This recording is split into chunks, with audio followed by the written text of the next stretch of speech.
நண்பர்கள் அனைவருக்கும் வணக்கங்க. இன்றைய பதிவுல பார்த்தீங்கன்னாக்கா, நல்ல 10 பொருத்தமும் பக்காவா இருக்கக்கூடிய வகையில நல்ல வளமான ஒரு தலையீத்து சினை கிடாரியோட விற்பனை பதிவு தாங்க. இந்த வீடியோல நம்ம வந்து பார்க்க போறோங்க. அதுக்கு முன்னாடி நம்மளோட சேனல மறக்காம சப்ஸ்கிரைப் பண்ணிட்டு, இந்த வீடியோவ ஸ்கிப் பண்ணாம கடைசி வரைக்கும் பாருங்க. முதலாவதா இந்த கிடாரியோட வளர்ப்பு பாருங்க, உடல் பாருங்க எவ்வளோ மினுமினுன்னு இருக்குதுன்னு. வளர்ப்புனா இப்படி தான் இருக்கணும் அப்படின்ற மாரி நல்ல பேர் சொல்லக்கூடிய வகையில நல்ல தரமான வளர்ப்புங்க. சும்மாலாம் சொல்லக்கூடாது. ஜம்முன்னு வளர்த்திருக்கிறாங்க. ஒரே கிடாரினால சும்மா நச்சுன்னு வளர்த்திட்டாங்க. செம்ம வளர்ப்புல இருக்குதுங்க. நல்ல காம்போட நல்லா மடி செட்டோட இருக்குது. இந்த கிடாரி கன்று போட பார்த்தீங்கன்னா, இன்னும் வந்து 15 நாள் முழுசான டைம் இருக்குங்க. கன்று போடும்போது பார்த்தீங்கன்னா, கண்டிப்பா வந்து நடக்க முடியாத அளவுக்கு வந்து மடி பண்ணும்.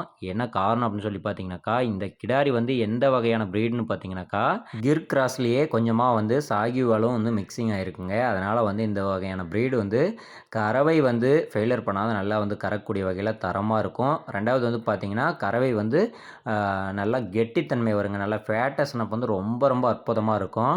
நல்லா சூப்பரான ஒரு ப்ரீடுங்க. குணம் வந்து பாருங்க எவ்வளோ ஒரு அருமையா இருக்குதுன்னு. கிடாரி வந்து இன்னும் பல்லே போடலைங்க. பல் போடாத தலையீத்து சினை கிடாரிங்க. நல்ல காம்புலாம் காம்பெல்லாம் பாருங்க நல்லா உருட்டா இருக்கு. நல்லா ஊசி காம்பு அந்த மாரிலாம் எதுவும் கிடையாது. கறக்கிறதுக்கு ரொம்ப ரொம்ப அருமையா இருக்குங்க. இன்னும் கன்று போட 15 நாள் வரைக்கும் டைம் இருக்கு. எப்படி பார்த்தாலும் இந்த தலைச்சயத்திலேயே 2 நேரமும் சேர்த்தி ஒரு 10 லிட்டருக்கு குறையில்லாத தாராளமா வந்து கறவை திறன் எதிர்பார்க்கலாங்க. காம்போலம் பாருங்க, மடி செட்டு பாருங்க எவ்வளோ அற்புதமா இருக்குன்னு. சுழி சுத்தம் பொறுத்தவரைக்கும் ரொம்ப கரெக்ட்டா இருக்குங்க. இந்த இடத்துல பாருங்க ராஜா சுழி ஒரு கொஞ்சோண்டு இந்தாண்ட இறங்குன மாரி இருக்கும். இந்த மாரியான ரகத்தில இருக்கக்கூடிய மாடுகளுக்கு பொதுவா கொஞ்சம் வந்து இந்த சைடு தள்ளுன மாரி தான் இருக்கும் நெறைய மாடுகளுக்கு. இது வந்து நார்மல் தாங்க. இதனால எந்த பிரச்சனையும் கிடையாது. நெத்தியிலயும் பாருங்க ஒரே சுழி. பல் போடாத கிடாரி இந்த அளவுக்கு இருக்குனாக்கா, இன்னும் 2 பல்லு, 4 பல்லு, 6 பல்லு கடம் முளைப்புலாம் ஆகும்போது, மாடு நல்ல ஆள் உயரம் மாடு வந்துருங்க. நல்லா உடம்புல நல்லா வளர்த்தணும் அப்படின்னாக்கா, அடுத்தடுத்த ஈத்துக்கு கண்டிப்பா ஒவ்வொரு ஈத்துக்கும் 10, 10,000 விலை வந்து சேர்ந்து தாங்க விக்கும். அந்த அளவுக்கு மாடு வந்து நல்ல தரத்தில் இருக்கு. நல்ல குவாலிட்டில இருக்குங்க. தரமான கிடாரி. 10 ஈத்துக்கு மாடு மாத்த வேண்டிய பிரச்சனையே இருக்காது. அவ்வளோ ஒரு அற்புதமான கிடாரி.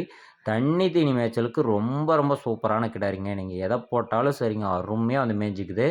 குப்பையில இருக்கிற பில்ல கூட விடுறதில்லைங்க. அவ்வளோ ஒரு அற்புதமான கிடாரி மேய்ச்சலுக்கு. தண்ணி குடிக்கிறதும் அதே போல தாங்க. ரொம்ப ரொம்ப அற்புதமான கிடாரிங்க. எந்த ஒரு குறைபாடுமே சொல்லவே முடியாது. நல்லா வால் அழகுலேருந்து நடை பாருங்க, எவ்வளோ ஒரு கம்பீரமான தோரணையான நடையில இருக்குது கிடாரின்னு சொல்லி. இந்த கிடாரிக்கான விற்பனை விலை பொறுத்தவரைக்குங்க, நம்ம வந்து ரொம்ப ரொம்ப கம்மியான ரேட்டு தாங்க வந்து சொல்றோம்.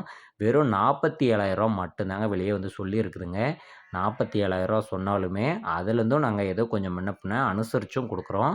மாடு உங்களுக்கு பிடிச்சிருந்தது அப்படின்னா, உடனே வந்து தொடர்பு கொண்டு பேசுங்க.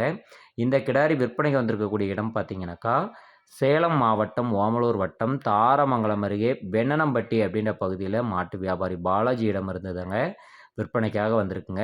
கூப்பிட்டு பேசுங்க. ரூ. 47,000 சொல்லியிருக்கு. பல் போடாத கிடாரி. மேய்ச்சல் பாருங்க, குப்பைய கூட விடாது. அருமையான ஒரு மேய்ச்சல். தொடர்பு கொண்டு பேசுங்க. கண்டிப்பா அனுசரிச்சு பண்ணிக்கலாங்க. Okay friends. தேங்க்ஸ் ஃபார் வாட்சிங்.